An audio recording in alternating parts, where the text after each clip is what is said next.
وبركاته. وعليكم السلام ورحمة الله وبركاته. يا رب بالمصطفى بلغ مقاصدنا واغفر لنا ما مضى يا واسع الكرم.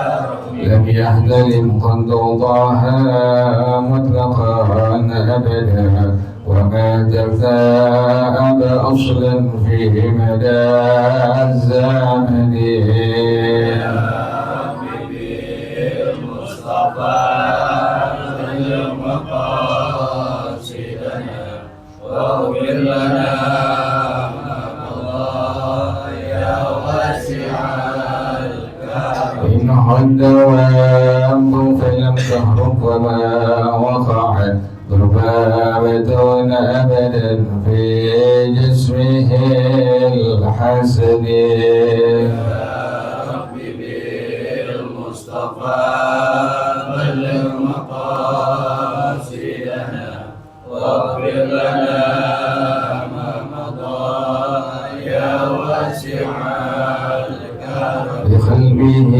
كأمام رؤية ثبتت ولا يرى أثر بول منه بعلن. يا ربي بالمصطفى بلغ مقاصدنا واغفر لنا ما مضى يا واسع الكرم. وقلبه لم ينم والعين قد نعست ولا يرى زله في الشمس ضعف عطنه. يا ربي بالمصطفى بلغ مقاصدنا واغفر لنا ما مضى يا واسع الكرم. كتفاه قد علتا قوما إذا جلسوا عند الولادة سفيان بما ختتني.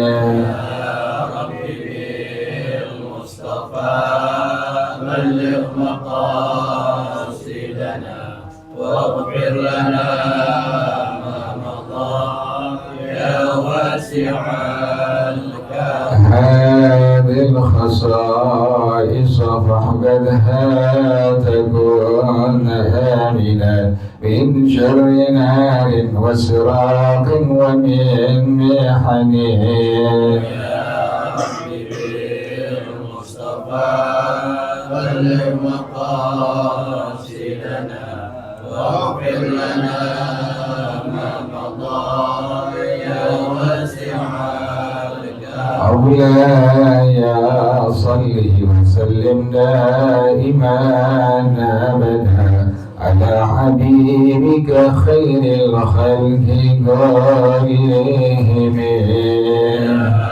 ربي بالمصطفى بلغ مقاصدنا واغفر لنا ما مضى يا واسع الكرم.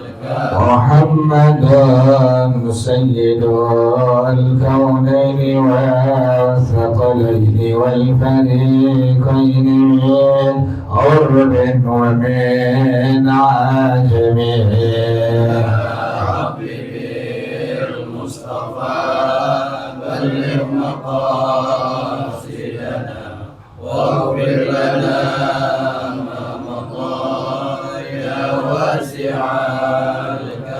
ومن تكن برسول الله نصرته إن تلقاه الأسد في أجامها تجمي. يا ربي بالمصطفى بلغ مقاصدنا واغفر لنا ما مضى يا واسع والحبيب الذي ترجى شفاعته لكل هول من الأهوال ما كتحميه. بلغ مقاصدنا واغفر لنا ما مضى يا واسع الكرم. وكلهم من رسول الله ملتمس غرفا من البحر أو رشفا من الديم.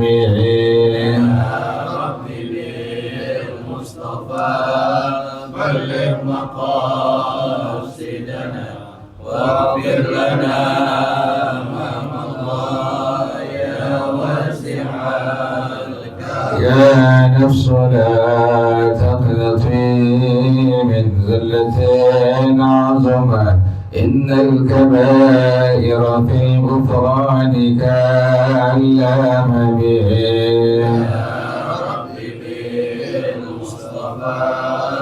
بلغ مقاصدنا واغفر لنا ما مضى يا واسع الكرم. لعل رحمة ربي حين يقسمها تأتي على حسب الإصيان في الكسمه.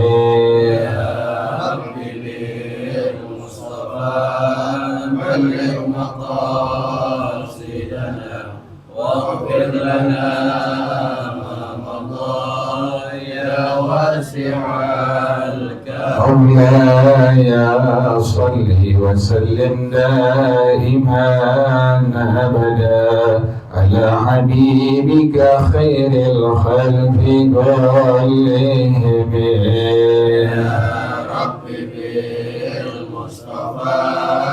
بلغ مقاصدنا واغفر لنا ما مضى يا واسع اللهم صل وسلم وبارك عليه وعلى آله الفاتح لرسول الله صلى الله عليه وسلم، ثم إلى أرواح آبائه وإخوانه من الأنبياء والمرسلين والصحابة أجمعين والعلماء العاملين، ثم إلى أرواح آبائنا وأمهاتنا وأجدادنا وجداتنا ومشايخنا ومعلمين في الدين ولجميع المسلمين والمسلمات والمؤمنين والمؤمنات. سأل شيخنا وربي أرواحنا الحبيب عبد الرحمن بن أحمد السقاف، الأرض شيخنا وربي أرواحنا الحبيب علي بن الحبيب عبد الرحمن السقاف، الأرض شيخنا وربي أرواحنا جدي الدين بن جهني بالخير، وإلى روح مؤلف حتى الكتاب الشيخ أحمد شيخ بن سلمان القلوب وأصولهم وفروعهم،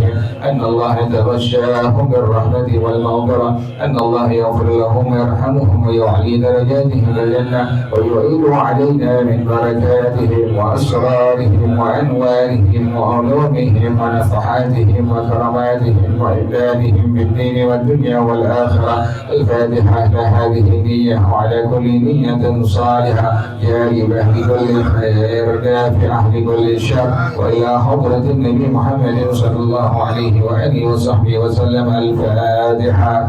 أعوذ بالله من الشيطان الرجيم. بسم الله الرحمن الرحيم. الحمد لله رب العالمين الرحمن الرحيم مالك يوم الدين. إياك نعبد وإياك نستعين. اهدنا الصراط المستقيم صراط الذين أنعمت عليهم غير المغضوب عليهم ولا الضالين. آمين. اللهم صل وسلم على سيدنا محمد الفاتح لما أغلق الخاتم لما سبق الناصر الحق بالحق والهادي إلى صراطك المستقيم وعلى آله وصحبه حق قدره ومقداره العظيم. اللهم أخرجنا من ظلمات الوهم وأكرمنا بنور الفهم وافتح علينا بمعرفة العلم وحسن أخلاقنا بالحلم وسهل لنا أبواب فضلك وانشر علينا من خزائن رحمتك يا أرحم الراحمين. بسم الله الرحمن الرحيم.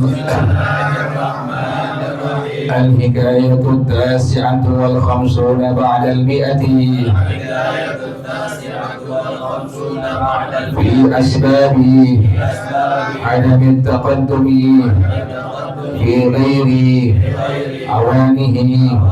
نقطة هي أن الإمام ابن جني قد قرأ على الإمام أبي علي الفارسي وجلس ابن جني للتدريس بالموصل فمر عليه يوما أبو علي فرآه في حلقته وقال له تزبدت وأنت مسلم، فترك التدريس وذهب إلى سيقه ولم يفارقه حتى مهر رحمة الله عليهما.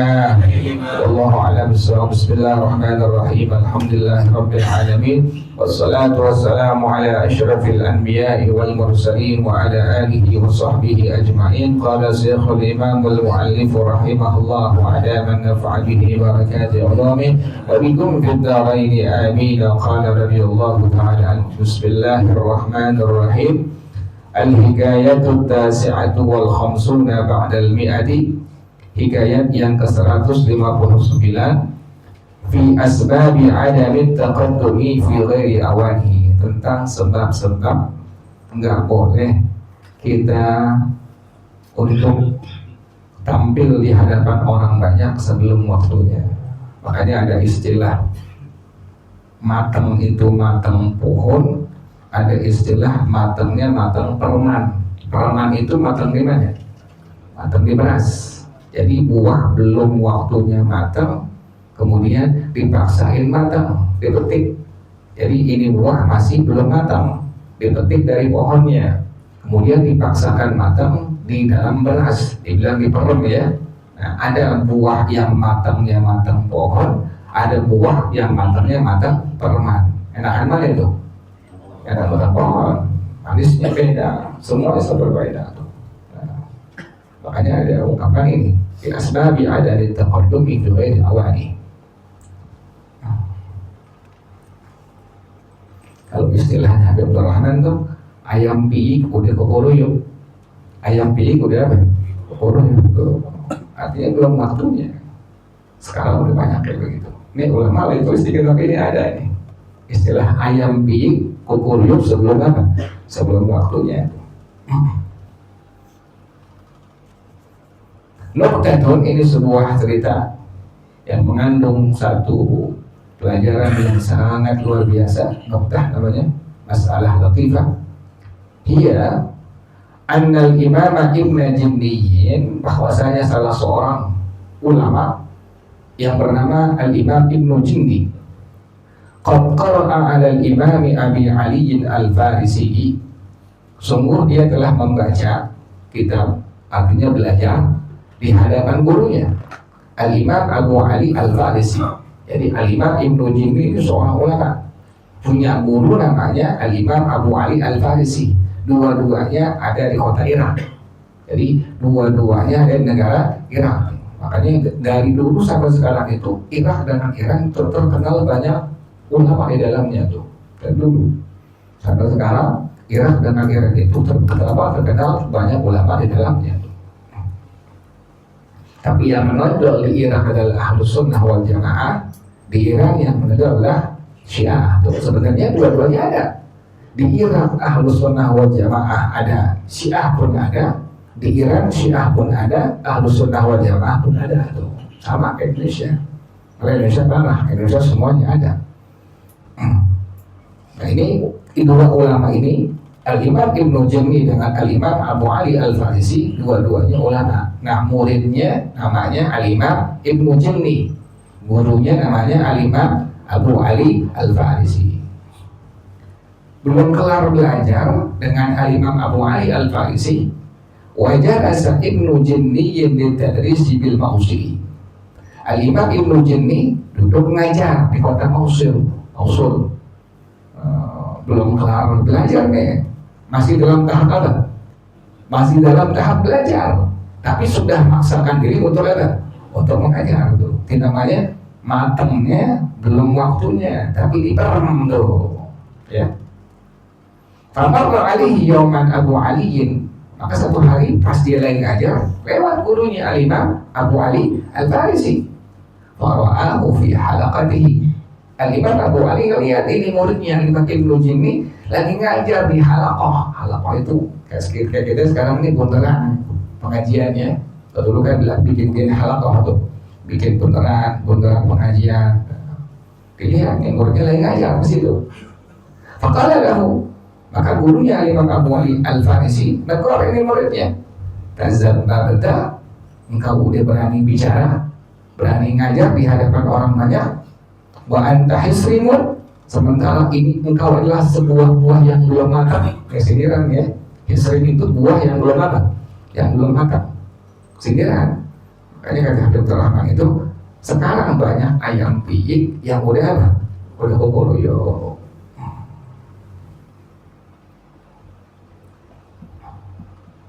Kan di zaman dulu ya, apalagi zaman sekarang bukan di ayam baru sudah terbukti juga zaman sekarang. Zaman Dr. Rahman itu memaksakan ayam piyik untuk apa? Kuporoyok. Sekarang ayam baru netes sudah apa? Kuporoyok sekarang baru netes. Makanya istilah itu dalam belajar ilmu agama adalah tulul mudah, lama masa panjang belajarnya itu. Jadi nggak ada akhirnya, nggak ada. Minal mahdi ilal lahdi, dari buaya sampai ke liang lahat. Waktu Anda belajar dengan Mu'alim Syafi'i Adami itu yang ngaji bukannya anak muda doang, sampai kiai-kiai Jakarta pada duduk ngaji kepada Mu'alim Syafi'i Adami itu. Sama waktu ngaji kepada Abu Yasir Al-Absir rahimahullah itu sama, yang duduk bukannya anak-anak muda doang, tapi sampai guru-guru agamanya pun, kiai-kiainya pada apa? Duduk belajar kepada beliau. Saking luar biasa tuh. Satu hari ada penamprokan waktu di Kalimalang, tempatnya Guru Mujib rahimahullah ngaji kepada Mu'alim Syafi'i Adami. Ngaji juga anda punya guru Kiai Haji Saiful Absir di situ. Jadi barang situ kan luar biasa. Seorang guru yang sudah mumpuni ilmunya, tapi masih apa? Masih ngaji kepada guru yang di atasnya.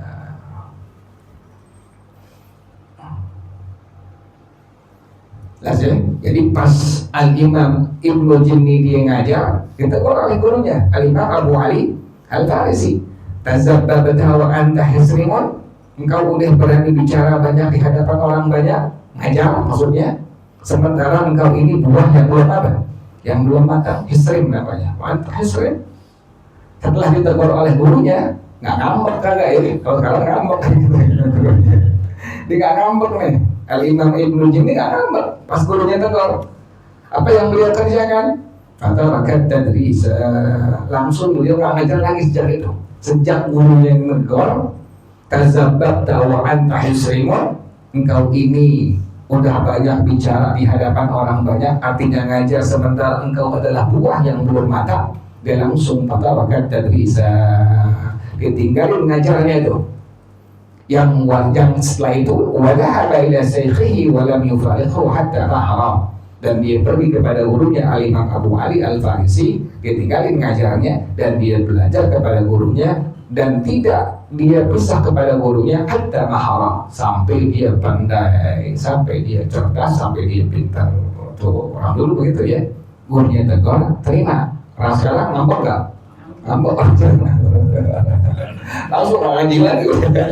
Sampai hari kiamat nggak ngaji lagi. Makanya keberkahannya nggak ada. Orang sekarang keberkahan nggak ada. Kenapa demikian? Sampai guru nggak dengar kata orang sekarang tuh. Oh dia sekali tegur, udah ngambek terus hilang aja sekali dia mati orang. Kalau guru kan otaknya otak agama, bukan otak nafsu, bukan. Otaknya ilmu. Berbeda, negornya dia negor secara agama. Nah ini luar biasa nih. Ini pecahan wakil ini. Pas ditegur oleh gurunya Imam Abu Ali Al-Farisi, Al-Imam Ibnu Jinni, malah beliau tinggalkan ngajarnya dan beliau terus belajar kepada gurunya sampai beliau pintar. Rahmatullahi alaihi. Wallahu a'lam bis-shawab. Ya Rasulullah, salamun alaika ya rafi'a syari wa darajat